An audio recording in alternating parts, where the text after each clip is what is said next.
السلام عليكم ورحمة الله وبركاته. بسم الله الرحمن الرحيم. الحمد لله نحمده ونستعينه ونؤمن به ونتوكل عليه ونعوذ بالله من شرور أنفسنا ومن سيئات أعمالنا. من يهده الله فلا مضل له ومن يضلله فلا هادي له. نشهد أن لا إله إلا الله وحده لا شريك له ونشهد أن سيدنا ونبينا محمدا عبده ورسوله أرسله بالهدى ودين الحق ليظهره على الدين كله ولو كره المشركون. أعوذ بالله من الشيطان الرجيم. بسم الله الرحمن الرحيم. يا أيها الذين آمنوا كتب عليكم الصيام كما كتب على الذين من قبلكم لعلكم تتقون. ಪ್ರೀತಿಯ ಸತ್ಯವಿಶ್ವಾಸಿಗಳೇ, ಸಹೋದರರೇ, ಪರಿಶುದ್ಧವಾದಂತಹ ಪವಿತ್ರ ರಂಜಾನ್ ತಿಂಗಳಿನಲ್ಲಿ ನಾವಿದ್ದೇವೆ. ಮೆಹಮಾನೆ ಅಲೀಮ್, ಅಲ್ಲಾಹನ ವಿಶೇಷವಾದಂಥ ಅತಿಥಿ. ಸುದೀರ್ಘ 11 ತಿಂಗಳುಗಳ ಕಾಲ ಊಟವನ್ನು, ಅನ್ನಪಾನೀಯಗಳನ್ನು ತಿಂದು ಬಹಳ ಸಂತೋಷದಲ್ಲಿದ್ದಂತಹ ನಮಗೆ 1 ತಿಂಗಳು ಕಂಪ್ಲೀಟಾಗಿ ಎಲ್ಲದರಿಂದಲೂ ಕೂಡ ದೂರ ಇರಬೇಕು. ಅಂದರೆ ಸೌಮ್, ರೋಜಾ ಅಥವಾ ವೃತ, ಉಪವಾಸ ಅಂದರೆ ಬರೀ ಊಟ, ತಿಂಡಿ, ಆಹಾರ, ಅನ್ನಪಾನೀಯಗಳನ್ನೆಲ್ಲ ಬಿಡುವುದು ಎಂದು ಮಾತ್ರ ಅಲ್ಲ, ನಮ್ಮ ಸರ್ವ ಆಸೆ ಆಸಕ್ತಿಗಳನ್ನು ಕೂಡ ನಿಯಂತ್ರಿಸಿಕೊಳ್ಳಬೇಕು, ಕಂಟ್ರೋಲ್ ಮಾಡಿಕೊಳ್ಳಬೇಕು. ರಂಜಾನ್ ಎಂಬುದೊಂದು ಟ್ರೈನಿಂಗ್ ಪೀರಿಯಡ್ ಆಗಿದೆ. ನಾವು ಇದರಿಂದ ಟ್ರೈನಡ್ ಆಗಿ ಹೊರಬರಬೇಕು.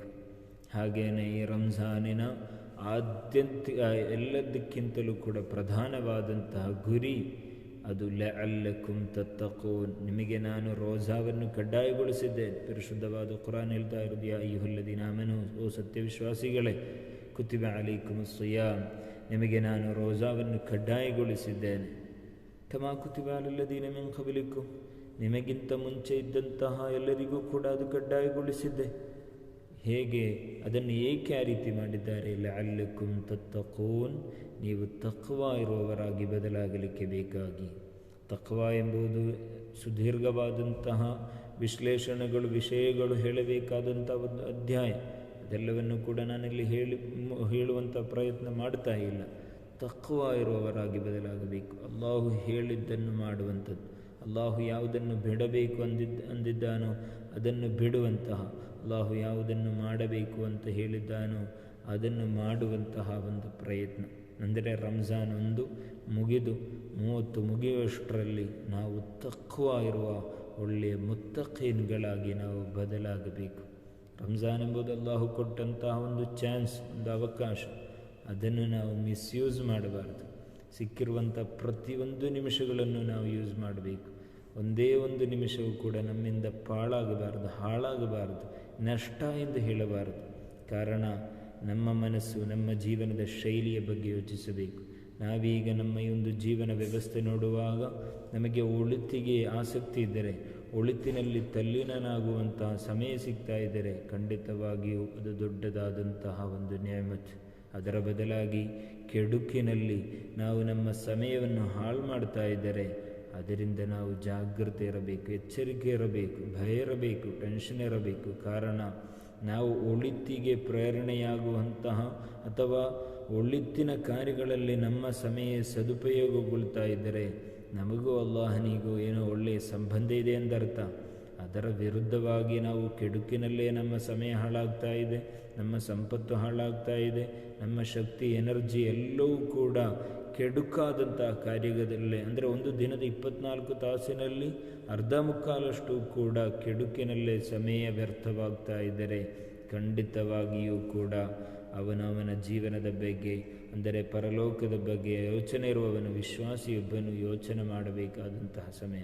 ವಿಶೇಷವಾಗಿ ರಂಜಾನಿನ ಪ್ರತಿಯೊಂದು ನಿಮಿಷಕ್ಕೂ ಕೂಡ ಇದರಲ್ಲಿ ಮಾಡುವ ಒಳಿತುಗಳಿಗೆ, ಫರ್ಲುಗಳಿಗೆ, ಸುನ್ನತ್ತುಗಳಿಗೆ, ನವಾಫಿಲ್ಗಳಿಗೆ, ಸದಕಾಗಳಿಗೆ, ಇಫ್ತಾರುಗಳಿಗೆ ಎಲ್ಲದಕ್ಕೂ ಕೂಡ ದುಪ್ಪಟ್ಟು ಪ್ರತಿಫಲಗಳನ್ನು ಅಲ್ಲಾಹು ಹೇಳಿದ್ದಾನೆ. ಆದ್ದರಿಂದ ವಿಶೇಷವಾಗಿ ಇದು ಎಲೆಕ್ಷನ್ ಕಾಲವೂ ಕೂಡ ಹೌದು. ಎಲೆಕ್ಷನ್ ಕಾಲದಲ್ಲಿ ಅನಗತ್ಯವಾದಂಥ ಚುನಾವಣಾ ಚರ್ಚೆಗಳಿಂದ ನಾವು ಅಂತರವನ್ನು ಕಾಪಾಡಿಕೊಳ್ಳಬೇಕು. ಎಲ್ಲ ರೀತಿಯಾದಂಥ ಚರ್ಚೆಗಳಲ್ಲಿ ನಾವು ಭಾಗವಹಿಸಬೇಕಾದವರಲ್ಲ. ರಂಜಾನ್ ಅಂದರೆ ಅನ್ನಪಾನೀಯ ಮಾತ್ರ ಬಿಡುವುದೆಂದಲ್ಲ. ರಂಜಾನ್ ಅಂತ ಹೇಳಿದರೆ, ಉಪವಾಸ ಎಂದು ಹೇಳಿದರೆ ನಮ್ಮ ಶರೀರಕ್ಕೊಂದು ನಿಯಂತ್ರಣ, ನಮ್ಮ ಆಸೆಗೆ, ನಮ್ಮ ಹಲವು ರೀತಿಯಾದಂಥ ಆಸಕ್ತಿಗಳಿಗೆ ಒಂದು ಕಡಿವಾಣ, ನಮಗೆ ತಾಳ್ಮೆಯನ್ನು ಸಿಗಲು, ಒಳ್ಳೆಯ ರೀತಿಯಾದಂತಹ ಬದುಕನ್ನು ರೂಪಿಸಲು ರಂಜಾನ್ ಖಂಡಿತವಾಗಿಯೂ ಕಲಿಸ್ತಾ ಇದೆ. ಅದು ಬರೀ ಹೊಟ್ಟೆಗೆ ಮಾತ್ರ ಅಲ್ಲ, ಕಣ್ಣಿನಲ್ಲಿ ನೋಡಬಾರದನ್ನು ನೋಡಬಾರದು, ಹೇಳಬಾರದನ್ನು ಹೇಳಬಾರದು, ಮಾಡಬಾರದನ್ನು ಮಾಡದೇ ಇರಬೇಕು. ಈ ರೀತಿಯಾಗಿ ನಮ್ಮ ಉಪವಾಸ ಅರ್ಥಪೂರ್ಣವಾದಂಥ ಒಂದು ಉಪವಾಸವಾಗಿ ಆಗಬೇಕು. ಎಲ್ಲ ರೀತಿಯಾದಂಥ ಚರ್ಚೆಗಳಲ್ಲಿ, ವಿಶೇಷವಾಗಿ ರಂಜಾನ್ ಆಗುವಾಗ ಊಟ ತಿಂಡಿ ಇರಲ್ಲ, ಅಲ್ಲಿ ಕೂತು ಅನಗತ್ಯ ಚರ್ಚೆಗಳಲ್ಲಿ ಭಾಗವಹಿಸಿ ಯಾರದ್ದೋ ಬಗ್ಗೆ ಹೇಳಿ, ಖಮ್ಸುನ್ ಯುಫ್ತಿರ್ನ ಸಾಯಿಮ್, ಹುಜೂರ್ ಸಲ್ಲಲ್ಲಾಹು ಅಲೈಹಿ ವಸಲ್ಲಂ ಹೇಳ್ತಿದ್ದಾರೆ, 5 ರೀತಿಯಾದಂಥ ಉಪವಾಸಿಗನ ಉಪವಾಸ ವ್ಯರ್ಥ ಎಂಬ ಅರ್ಥದಲ್ಲಿ, ಅಂದರೆ ಆಧ್ಯಾತ್ಮಿಕವಾದಂಥ ಭಾಷೆಯಲ್ಲಿ ಹೇಳುವುದಾದರೆ ಅವನಿಗೆ ಅದರಿಂದ ಫಲವೇ ಸಿಗುವುದಿಲ್ಲ ಎಂದು. ಅಲ್ ಖಾದಿಬ್, ಸುಳ್ಳು ಹೇಳುವವನು, ಹಾಗೇನೆ ಗೀಬತ್ ಹೇಳುವವನು, ನಮೀಮತ್, ಹಾಗೇನೆ ಯಮೀನುಲ್ ಖಾದಿಬ್, ಈ ರೀತಿಯಾದಂಥ ಸುಳ್ಳು ಸತ್ಯಗಳನ್ನು ಹಾಕುವವನು, ಹಾಗೇನೆ ವನ್ನದರು ಶಹವತ್ತಿನಿಂದ ನೋಡುವವನು. ಈ ರೀತಿಯಾದಂಥ 5 ಸ್ವಭಾವಗಳು ಕೂಡ ನಮ್ಮಲ್ಲಿರಬಾರದು.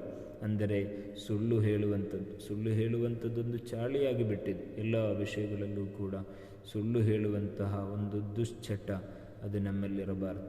ಇತರರ ಬಗ್ಗೆ ಇರುವುದಾಗಲಿ ಇರದೇ ಇರುವುದಾಗಲಿ ಅದನ್ನು ಹೇಳುವಂತಹ ಒಂದು ಸ್ವಭಾವ ನಮ್ಮಲ್ಲಿರಬಾರದು. ನಮ್ಮದು ಒಳ್ಳೆಯ ಗುಣ ಸ್ವಭಾವ ಆಗಿರಬೇಕು. ಒಳ್ಳೆಯ ಹುಜೂರ್ ಸಲ್ಲಲ್ಲಾಹು ಅಲೈಹಿ ವಸಲ್ಲಂ ನಮಗೆ ಕಲಿಸಿರುವುದು ಒಳ್ಳೆಯ ಗುಣ ಸ್ವಭಾವ. ಹುಜೂರ್ ಅವರ 23 ವರ್ಷಗಳ ಬದುಕು ಕೂಡ ಹಾಗೇನೆ. ಅವರ 63 ವರ್ಷಗಳ ಆ ಒಂದು ಬದುಕಿನಲ್ಲಿ ನಾವು ನೋಡಿದ್ದು ಸಂಪೂರ್ಣವಾಗಿ ಹುಜೂರ್ ಸಲ್ಲಲ್ಲಾಹು ಅಲೈಹಿ ವಸಲ್ಲಂ ಅಲ್ ಅಮೀನ್ ಆಗಿದ್ದರು. ಅಂದರೆ ಅವರ ಶತ್ರುಗಳು ಕೂಡ ಅವರಿಗೆ ಒಳ್ಳೆಯ ರೀತಿಯಾಗಿ ಅವರು ಸತ್ಯವನ್ನೇ ಹೇಳುವ, ಸತ್ಯವನ್ನೇ ಪ್ರತಿಪಾದಿಸುವ, ಕಿಂಚಿತ್ತೂ ಮೋಸವಿಲ್ಲದ, ಯಾರಿಗೂ ಕೂಡ ವಂಚನೆ ಮಾಡದಂತಹ ಒಂದು ಗುಣ, ಒಂದು ಸ್ವಭಾವ, ಮಹಿಮೆ ಅವರಲ್ಲಿತ್ತು. ಅದಕ್ಕೆ ಎಂದೇ ಕುರಾನ್ ಹೇಳಿರುವುದು ಲಖದ್ ಕಾನ ಲಕುಂ ಫೀ ರಸೂಲಿಲ್ಲಾಹಿ ಉಸ್ವತುನ್ ಹಸನ ಎಂದು. ಆದ್ದರಿಂದ ಈ ರಂಜಾನ್ ಕಾಲ ನಮ್ಮ ಅತ್ಯಪೂರ್ಣವಾದಂತಹ ನಿಮಿಷಗಳಾಗಬೇಕು, ಒಳ್ಳೆಯ ಸಮಯ ಆಗಬೇಕು. ಸಮಯವನ್ನು ಸದುಪಯೋಗಪಡಿಸಿಕೊಳ್ಳಬೇಕು, ಕುರ್ಆನನ್ನು ಓದಬೇಕು. ಶಹರು ರಮದಾನಲ್ಲದಿ ಉನ್ಜಿಲ ಫೀಹಿಲ್ ಕುರ್ಆನ್, ಈ ತಿಂಗಳಿನಲ್ಲಾಗಿದೆ ಕುರ್ಆನ್ ತಂಜೀಲಾಗಿರೋದು. ಕುರ್ಆನ್ ಬಂದಿರುವುದು ಈ ರಂಜಾನ್ ತಿಂಗಳಲ್ಲಿ. ಆದ್ದರಿಂದ ರಂಜಾನ್ನಲ್ಲಿ ಸಾಧ್ಯವಾದಷ್ಟು ಕುರ್ಆನನ್ನು ಓದಬೇಕು. ಅಂದರೆ ಒಂದು ಆಧ್ಯಾತ್ಮಿಕವಾದಂತಹ ಒಂದು ವಾತಾವರಣವನ್ನು ನಾವು ರೂಪುಗೊಳಿಸಬೇಕು, ಅದನ್ನು ನಾವು ಮೈಗೂಡಿಸಿಕೊಳ್ಳಬೇಕು. ಅದಕ್ಕೆ ಆ ಒಂದು ಟ್ರೈನಿಂಗ್ ಆಗಿದೆ ರಂಜಾನಿಂದ ನಮಗೆ ಸಿಗ್ತಾ ಇರೋದು. ಇದಕ್ಕೆ ಸೈಂಟಿಫಿಕ್ ಆದಂಥ ಬೆನಿಫಿಟ್ ಇದೆ, ಹೆಲ್ತಿಯಾದ ಬೆನಿಫಿಟ್ ಇದೆ, ಸೈಕಾಲಜಿಕಲ್ ಆದಂಥ ಬೆನಿಫಿಟ್ ಇದೆ, ಎಲ್ಲವೂ ಕೂಡ ಒಂದಿದೆ. ಅದೆಲ್ಲದಕ್ಕಿಂತಲೂ ಮಿಗಿಲಾಗಿ ರಂಜಾನ್ ನಮಗೆ ಲಅಲ್ಲಕುಂ ತತ್ತಖೂನ್, ತಖ್ವಾ ಇರುವವರಾಗಿ ಬದಲಾಗಲಿಕ್ಕೆ ಬೇಕಾಗಿ ಅದಕ್ಕೆ ಇಬಾದತ್ತುಗಳನ್ನು ಮಾಡಬೇಕು. ಸಹರಿಗೆ ಬೇಗ ಎದ್ದೇಳಬೇಕು. ಆ ಒಂದು ಸಮಯದಲ್ಲಿ ಎದ್ದು ನಿಂತು ತಹಜ್ಜುದ್ ನಮಾಜನ್ನು ಮಾಡಬೇಕು.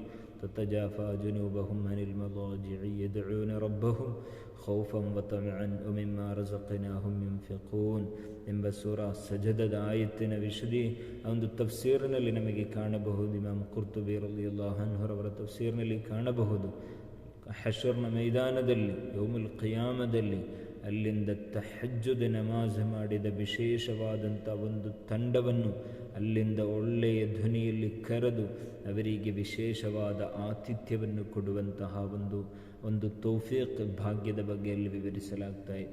ಆದ್ದರಿಂದ ರಂಜಾನಿನ 30 ತಿಂಗಳು ಕೂಡ ನಾವು ಸಹರಿಗೆ ಎದ್ದೇಳುವಂತಹ ಸಮಯದಲ್ಲಿ, ಅಂದರೆ ಅತ್ತಾಳ ಸಹರಿ, ಆ ಒಂದು ಟೈಮ್ನಲ್ಲಿ ನಾವು ತಹಜ್ಜುದ್ ನಮಾಜನ್ನು ಮಾಡುವಂತಹ ಒಂದು ರೂಢಿ.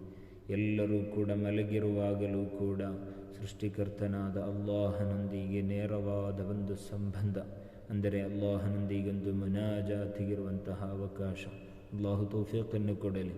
ಈಮಾನ್ದಾರಿಗಳೇ, ಪ್ರೀತಿಯ ವಿಶ್ವಾಸಿಗಳೇ, ರಂಜಾನ್ ಒಂದು ಅರ್ಥಪೂರ್ಣವಾದ ರಂಜಾನ್ ಆಗಬೇಕು ಅಂದರೆ ಕುರ್ಆನಿನ ಲೆಕ್ಕ ಇರಬೇಕು. ಯಾರಿಗೋ ತೋರಿಸಲಿಕ್ಕೆ ಬೇಕಾಗಿಯೇ ಇಲ್ಲ, ಕುರ್ಆನಿಗೆ ಒಂದು ನಿಕಟವಾದಂತಹ ಒಂದು ಸಂಪರ್ಕ. ಓದಿ ಓದಿ ಓದಿ ಕುರ್ಆನ್ ಅಂದರೆ ನಮ್ಮ ಜೀವ ವಾಯುವಾಗಿ ಬದಲಾಗಬೇಕು. ಪೂರ್ವಜರ ಕಥೆಗಳು ಹಾಗಿದೆ. ಇನ್ಶಾ ಅಲ್ಲಾಹ್ ಮುಂದಿನ ದಿನಗಳಲ್ಲಿ ನಮಗೆ ಅದರ ಬಗ್ಗೆ ಹೇಳೋಣ. ಕುರ್ಆನ್ ಓದುವುದರ ಬಗ್ಗೆ ಮಾತ್ರ ಒಂದು ದಿನ ಹೇಳೋಣ ಇನ್ಶಾ ಅಲ್ಲಾಹ್. ಅಲ್ಲಾಹು ತೌಫೀಕನ್ನು ಕೊಡಲಿ. ಹಾಗೆಯೇ ನಮಾಜುಗಳು, ಫರ್ಜಾದ ನಮಾಜುಗಳು, ಗಂಡಸರೆಲ್ಲರೂ ಕೂಡ ಮಸೀದಿಯಲ್ಲೇ ನಮಾಜ್ ಮಾಡಬೇಕು, ಹೋಗಿ ಜಮಾಅತ್ತಾಗಿ ಮಾಡುವಂತಹ ಪ್ರಯತ್ನ ಮಾಡಬೇಕು. ಹಾಗೆಯೇ ರವಾತಿಬ್ ನಮಾಜಿನ ಮುಂಚೆ ಮತ್ತು ಅದರ ನಂತರ ಇರುವಂತಹ ಸುನ್ನತ್ತಾದ ನವಾಫಿಲಾದಂತಹ ನಮಾಜುಗಳನ್ನು ಅದು ಯಾವುದನ್ನು ಕೂಡ ಬಿಡಬಾರದು, ಎಲ್ಲವನ್ನು ಕೂಡ ಮಾಡಬೇಕು. ದಿಕ್ರುಗಳು ಹೇಳಬೇಕು. ವಿಶೇಷವಾಗಿ ಮೊದಲನೇ ಈ ಒಂದು ರಂಜಾನ್ ಸುಮಾರು ವಿಶೇಷಗಳು ಹೇಳಲಿಕ್ಕಿದೆ. ಅಸ್ಸೌಮುಲಿ ವ ಅನ ಅಜ್ಜೀಬಿ, ರೋಜಾ ಎಂಬುದು ವೃತ್ತಾಚರಣೆ, ಅದು ನನಗಿರುವುದು, ನಾನೇ ಅದರ ಸವಾಬನ್ನು ಕೊಡ್ತೇನೆ. ಎಲ್ಲದಕ್ಕೂ ಕೂಡ ಅಲ್ಲಾಹನೇ ಸವಾಬ ಪ್ರತಿಫಲ ಕೊಡೋನು.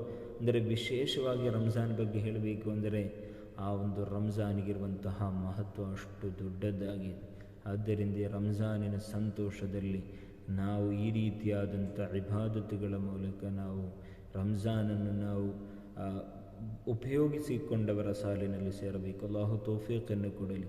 ಆದ್ದರಿಂದ ರಂಜಾನಿನ ಒಂದು ನಿಮಿಷವೂ ವ್ಯರ್ಥವಾಗದೆ ಅನಗತ್ಯ ಪಬ್ಜಿ ಗೇಮ್ಗಳಲ್ಲೂ, ಫೇಸ್ಬುಕ್ಗಳಲ್ಲೂ, ಯೂಟ್ಯೂಬ್ಗಳಲ್ಲೂ, ಹಲವು ರೀತಿಯಾದಂತಹ ಮೋಜುಗಳಲ್ಲೂ ನಮ್ಮ ಸಮಯ ವ್ಯರ್ಥವಾಗದೆ ಈ ರಂಜಾನಿನ ರಹ್ಮತ್, ಮೊದಲನೇ 10 ರಹ್ಮತ್, ಎರಡನೇ 10 ದಿನ ಮಗ್ಫಿರತ್, ಮೂರನೇ 10 ದಿನ ಇತ್ಕ್ ಮಿನನ್ ನಾರ್, ಇದರಲ್ಲಿ ಲೈಲತುಲ್ ಖದ್ರ್ ಬರ್ತಾ ಇದೆ.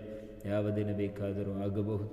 ಒಂದು ದಿನ ಇಬಾದತ್ ಕಬೂಲಾದರೆ ಆ ಇಬಾದತ್ತಿಗೆ ಖೈರು ಮಿನ್ ಅಲ್ಫಿ ಶಹರ್, 1000 ತಿಂಗಳಿಗಿಂತಲೂ ಕೂಡ ಸವಾಬಿರುವಂತಹ ಒಂದು ಇಬಾದತ್ತು ಮಾಡುವಂತಹ ಪ್ರತಿಫಲ ಸಿಗುವಂತಹ ಸಮಯ. ಅಲ್ಲಾಹು ತೌಫೀಕನ್ನು ಕೊಡಲಿ. ಇದರಿಂದ ರಹ್ಮತನ್ನು ಕೇಳಬೇಕು. ಸಾಧ್ಯವಾದಷ್ಟು ಅಲ್ಲಾಹುಮ್ಮ ರಹಮ್ನಿ ಯಾ ಅರ್ಹಮರ್ ರಾಹಿಮೀನ್ ಈ ದಿಕ್ರ್ ಪಠಿಸುತ್ತಲೇ ಹೇಳುತ್ತಲೇ ಇರಬೇಕು. ಅಲ್ಲಾಹುಮ್ಮ ರಹಮ್ನಿ ಯಾ ಅರ್ಹಮರ್ ರಾಹಿಮೀನ್. ಹಾಗೆಯೇ ಅಲ್ಲಾಹುಮ್ಮ ಇನ್ನಿ ಅಸ್ಅಲುಕಲ್ ಜನ್ನ ಅಊದು ಬಿಕ ಮಿನನ್ ನಾರ್, ಸ್ವರ್ಗದ ಬಗ್ಗೆ ಕೇಳಬೇಕು, ಸ್ವರ್ಗ ಕೊಡಬೇಕು ಎಂದು ಕೇಳಬೇಕು. ಹಾಗೆಯೇ ನರಕದಿಂದ ಕಾಪಾಡಲು ಕೇಳಬೇಕು. ಈ ರಹ್ಮತನ್ನು ಪಡೆಯಬೇಕು. ಲಾ ತಖ್ನತು ಮಿರ್ ರಹ್ಮತಿಲ್ಲ, ಅಲ್ಲಾಹನ ರಹ್ಮತಿನಿಂದ ನಾವು ನಿರಾಸೆ ಪಡಬಾರದು.